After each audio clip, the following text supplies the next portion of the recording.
Good Good morning. morning. How are you this fine and wonderful day? Fabulous. How are you? So, good morning, everyone, and welcome to the Dark Roast. I'm Donna Stroll, and I'm here with the lovely and talented Rose Short. And today we are going to talk about affiliate marketing with green products, ethical, sustainable products, and how that can be an awesome thing for you. Yes, especially if you really do care about the environment and whatnot. This is a great way to do affiliate marketing and still keep your soul. Because, you might need that later at some point, right? That's what they keep telling me.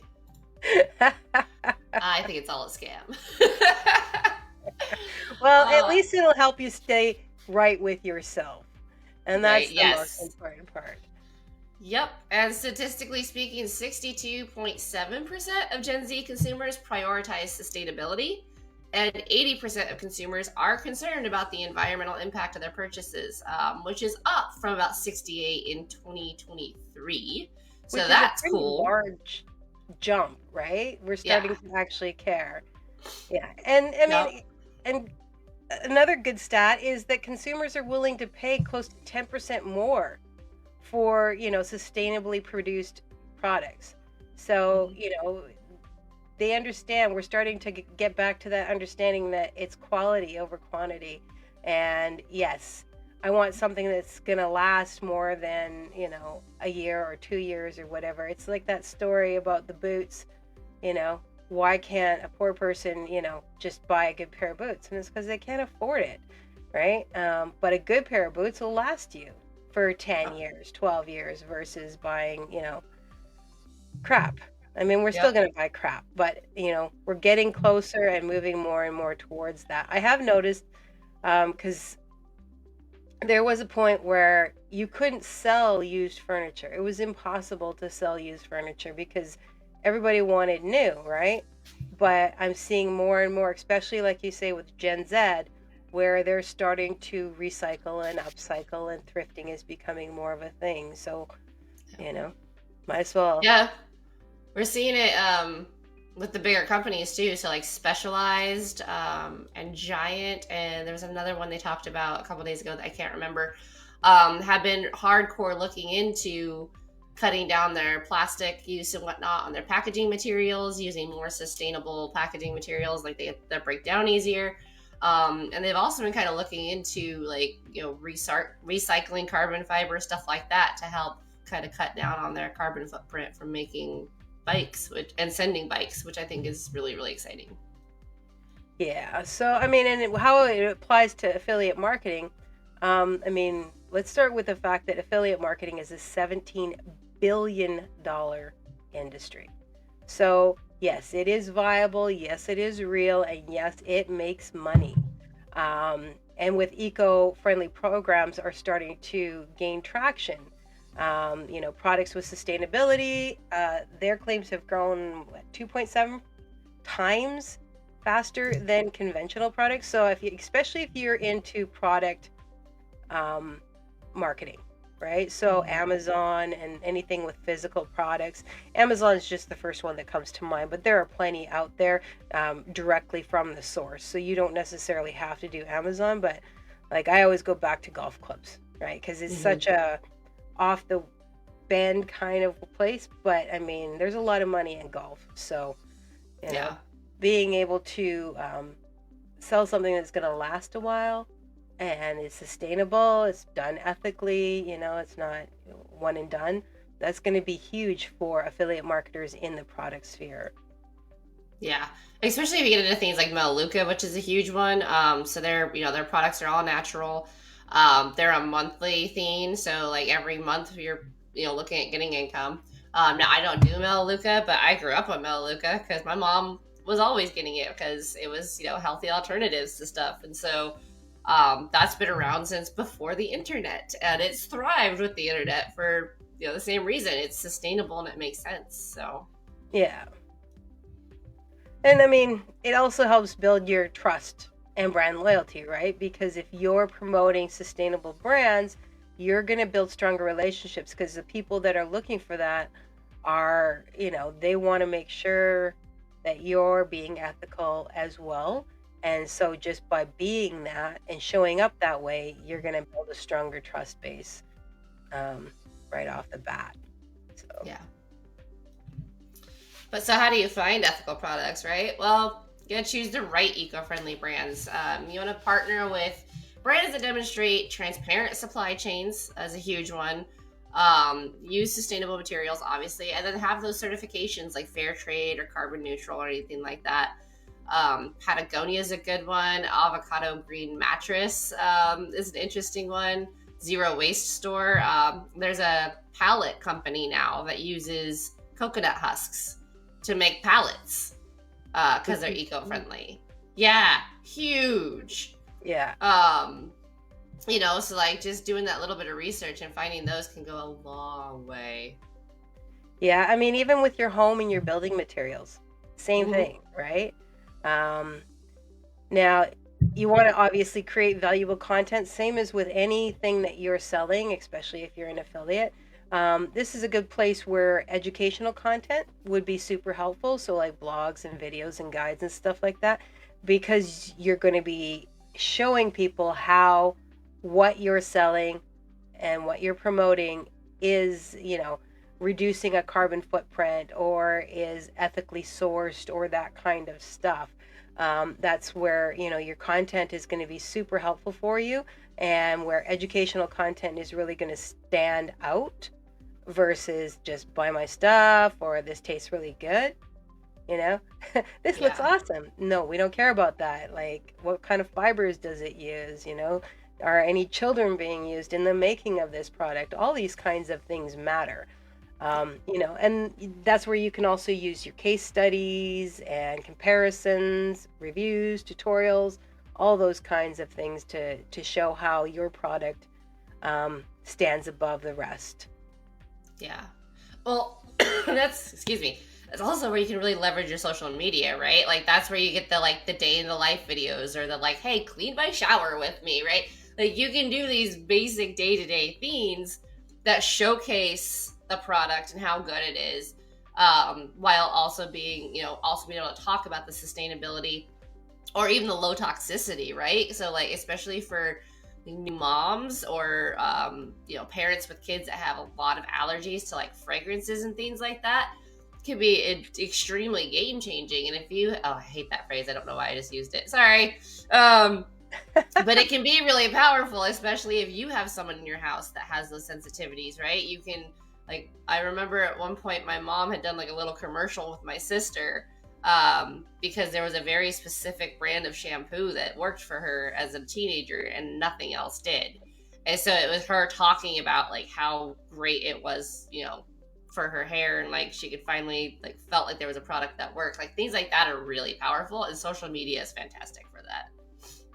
Yeah, and I mean, and it also gives you an opportunity to collaborate with other influencers or even just other people in your market sphere, who align with sustainability, or have the same values. So maybe you aren't selling the same stuff, but you all have the same core drive, and then maybe your products complement each other, or your service and your product complement each other. These are ways that you can also leverage that social media and leverage other people's influence to help you grow. So, For sure. pardon me. And And then then, of course, oh, go ahead, go ahead, go ahead. As I say, keyword optimization, right? We talk about SEO all the time. Making sure that you're putting, sustainable, eco-friendly, low allergy, whatever it is, into that, and then highlight those unique points, right? When the Golden Doodle, I think it was, first came out, like one of the biggest selling points on them is that they're hypoallergenic as far as animals go. So when people figured out they could have pets be hypoallergenic, that industry shot up because suddenly kids that had horrible allergies to most dander could have pets, and it was huge. So Yeah. using those kind of phrases in your SEO is going to just burst your sales. Yeah, and then and it goes for like all sorts of things, reusable. Like Big one. that's a big one, right? Like especially like thinking in terms of cooking, right? Hmm. No one-off stuff. No plastics leaching in or something like that. These are all things that you can highlight and utilize those keywords to really push that forward and get on the search engines and stuff like that. So, and yeah, I mean, as always, you can offer exclusive deals, right? You can work with brands to provide discounts or limited time offers um, on your products to create an urgency, drive conversions. It's the same with anything else. Like utilizing all these tools that we've talked about previously for your more sustainable stuff, um, it all ties in. It doesn't really matter what you're selling at that point. It's just that you have to make sure that what you're doing aligns with the products that you're trying to sell, right? Always. Yep. Yep. And that's where, of course, you need to be transparent as well, right? And like, you're not going to absolutely love everything about the product, right? So be honest about that. Like, be honest about the things you don't like. And, it's okay to say that there are cons about things and just that's your opinion, and then avoid greenwashing, right, by ensuring that the brands you're promoting are actually using sustainable practices, don't just claim they are, right? This is where research comes in handy. Massively, because you can get in trouble for saying, something is one way when it's clearly not. Or, maybe they've greenwashed. So it's up to you to make sure that, like for a while there, what was natural is a big thing that they use in foods. Naturally sourced, natural this, natural that. Natural doesn't mean shit. Yeah. Radiation is natural.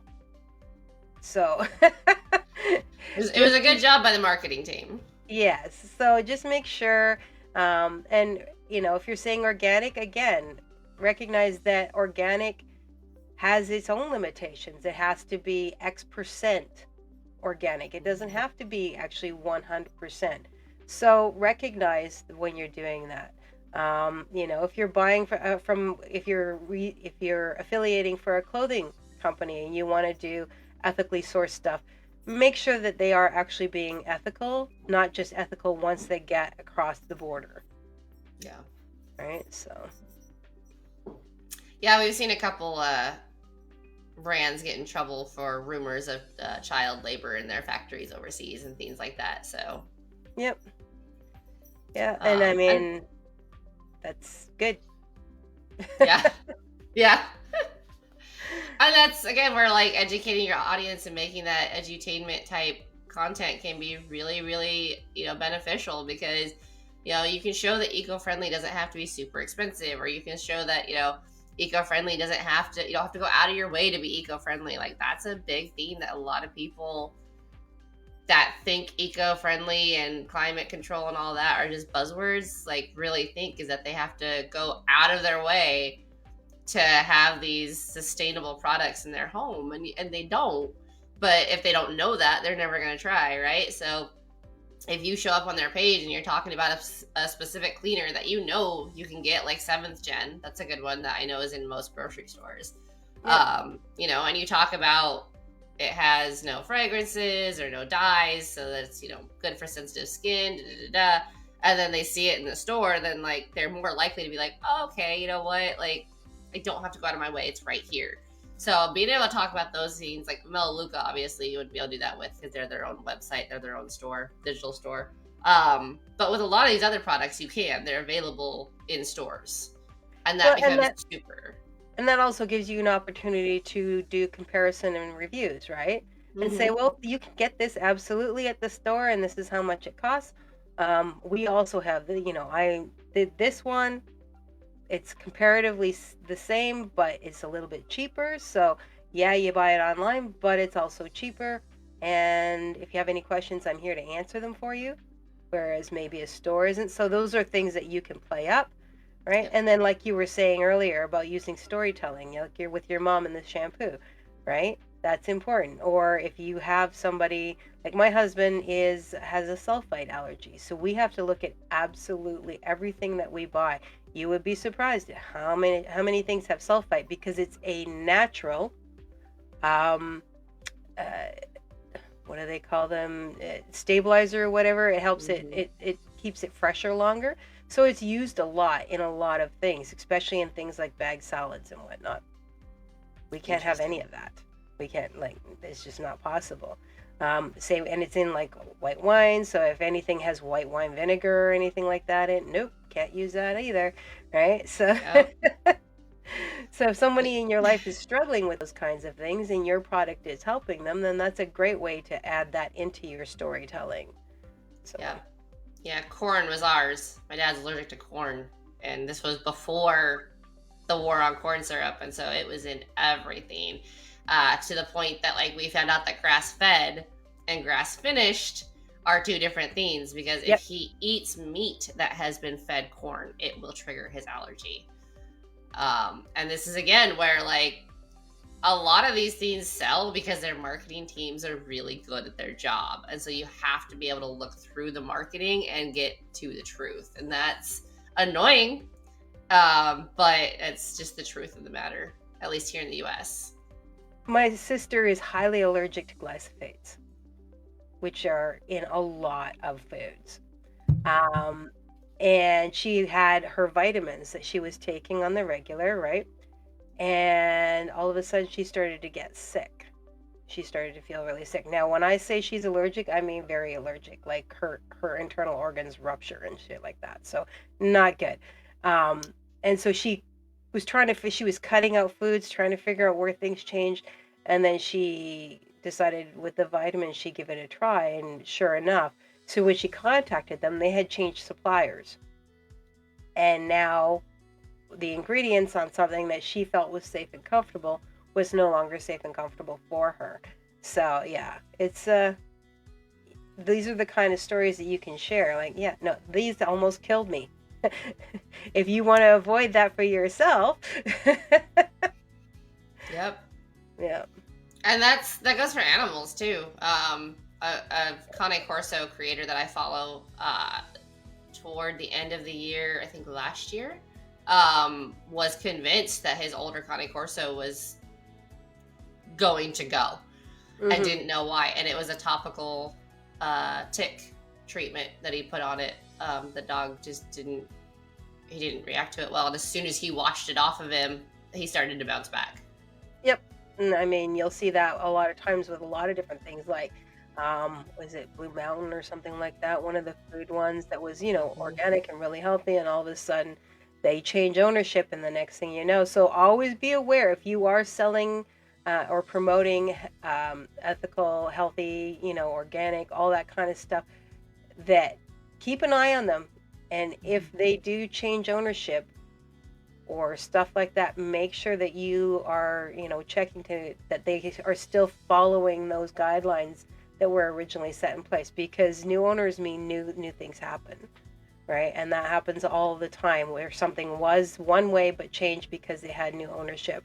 And so they've changed either what's in it, or how it's built, or where it's made, all those things that will factor in to your sustainability and your eco-friendly and your organic and all of that sort of stuff. Yep. Ah, love it. And then of course track your metrics, right? Like we always talk about it. Track your metrics. Yeah, Know where I your mean, clicks are coming from. Track your conversion rates. See what's working. What's not. Especially if you're promoting two that are similar, right? Like maybe you have two cleaners that you really love that you use, and one you use, let's say, in the bathroom, and one you use in the kitchen. But maybe they're both multi-purpose. If one is doing better than the other, focus on making more content around that one, right? yeah. Like, Yeah, same with clothing brands or anything else, right? Because I yes. mean, when it comes to products, you can find sustainability in pretty much any niche area that you are looking at. So, and just, keep an eye on your metrics, figure out what's working, and it's okay to pivot, like we've talked about before. If things aren't going right, don't just keep throwing the same stuff on the pile, and hoping that suddenly it's going to get better because there's more of it. That doesn't necessarily mean, that doesn't mean that you jump around all the time, because we talk about that too. It's easy to go, oh, well, this isn't working, I'm changing now. Give it time to show you that it's not working, and test all the variations within whatever it is you're doing first. Don't throw the baby out with the bathwater every time you know, something isn't quite working, but also know when it's time to pivot. Make sure that, you know, you are willing to make changes. So, For sure. all right, what else? Okay, so obviously you're going to focus on long-term partnerships with brands that align with your values, and that goes for anything, right? If it's not sitting right with you, you're going to have a really hard time promoting it. So make sure that whatever you decide to go on really does sit with you, because that's important. And then, you know, there's some areas that you want to focus on. Obviously, niche targeting. Now, this is one area where I would say the eco-friendly itself is a niche, or the sustainability or whatever is a niche, and then narrowing it down a little bit from there. Now, it could be all kitchen stuff, which means that's a whole thing. That could be everything from your cookware, your storageware, and the food that you're putting in. Or you can narrow it down even more. It's up to you at that point, but, you know, sort of pick your lane and then try to build within that lane, but it doesn't mean you have to narrow it down to, you know, one specific product or one specific niche within that niche. Yeah. And then, you know, take your time, create really high quality content that is educational, you know, informs the customer about why it's important, you know, and the environmental impact. One of the things that a couple of the guys I follow were talking about was like, they need to redo the verbiage on like the carbon theme, because, you know, they're often like, oh, well, this will save like 20,000 carbon emissions or whatever. And he was like, yeah, but what does that mean? Can we quantify it in like terms of polar bears? Like, how many polar bears is that going to save? Like, that'll give me more information than this carbon footprint nonsense. So, you know, being able to actually say like, you know, this will, you know, potentially save, or, you know, it'll create this actual change, is beneficial. Yeah, dishwashers do that all the time with water, right? Really Yeah. helping you break down, okay, so when you're washing dishes by hand versus doing this, or, you know, a shower versus a bath or whatever, you know, it's really helps people understand if they can sort of quantify it. Mm-hmm. It just makes it easier if they can visualize what's happening instead of, you know, abstract thought. Because, I mean, a carbon footprint, we don't really understand that. I mean, we see it, we know it means something important, but we don't necessarily know the actual what that means, you know, how that's going to help us. So, Well, and there's no, you can't really tie emotion to carbon. You yeah. can tie an emotion to polar bears and saving polar bears, and, you know, Yep. like penguins. Like, if it said this will save 100 penguins, I'd buy it in a heartbeat. You know, so like, if any of the people in control of that are listening. Yeah, and then you want to highlight your customer reviews, any certifications or brand initiatives that have come forth that will help reinforce that credibility for your product, for the company, and for you. These are things that you'll want to make sure that you put that out there, when you're promoting your products or when you're showing off what you're doing, right? Yep. And then, of course, engagement. As always. Answer questions, you know, Q&A sessions, live demonstrations, live reveals, stuff like that, like unboxing, right? Like, if you're getting, especially if it's a new partnership, you know, do an unboxing of the products you're getting. You know, really showcase that, because sometimes the cleaners come in like a little concentrate, and then there's a spray bottle that comes with it, and then you can show like, okay, this is, you know, a year's worth of cleaning, because you mix, you know, this tiny amount that's labeled on the spray bottle with water, and now you're, you know, And so you show stuff like that too, because one, that helps cut down on packaging for the cleaner itself because it's ultra concentrated. Two, it's going to save you money in the long run. And three, you want people to know, because some of us don't always read the directions, how to use the product. Right? So, like, things like that can be very powerful. Are you telling me that your IKEA furniture looks more like a Salvador Dali I kind have of thing? never actually been in the IKEA. I've never Well, stepped foot in that's because you're IKEA. here. I can tell that, right? You never got lost. I get very confused when people talk about IKEA. Like, I need to go to one eventually just to see what the heck everyone's talking about. You just need to go for lunch, man. They do food? Oh, see, I don't know anything. Yeah, not a lot of food, but they have very specific food that they I work very hard on not going into stores, which is why I The have. giant ones that you're gonna get lost in. Yes. And Oh man. yeah, the demonstrations, and also like I was thinking with your unboxing, especially if you're talking about sustainability or low packaging, it's a great way to show, hey, they gave me this thing, and look at not all the fluff that's in here. I don't need 8 boxes and within boxes wrapped in plastic. Every little piece is wrapped in plastic. Nothing irritates me more. Or the Amazon box you get that is twice the size it needs to be. Well, yes, and Amazon got enough flack for that they actually did make adjustments to that. So it's not as bad anymore, which is nice. But I mean, I remember I used to buy Kashi before it was bought out. Because it was really good for my kids, for cereal bars and stuff like that. And I remember I bought a family pack. Now, Kashi at that time, their whole deal was eco-friendly, organic, less, just being better all around. And I bought a family pack of cereal bars, and I opened up the box, and there was like a bunch of boxes within the freaking box. And then all the bars were all individually wrapped as well. And I'm like, how is this better? There's nothing better about this. Like, you didn't need to do that. So, it really irritated me. And that's when I found out that they had been bought out. Makes sense. That's one of the reasons. Like, so I use Imperfect Foods, right? Because then I don't have to go to the grocery store, and it helps me budget. Honestly, is the biggest thing. But they are super sustainable.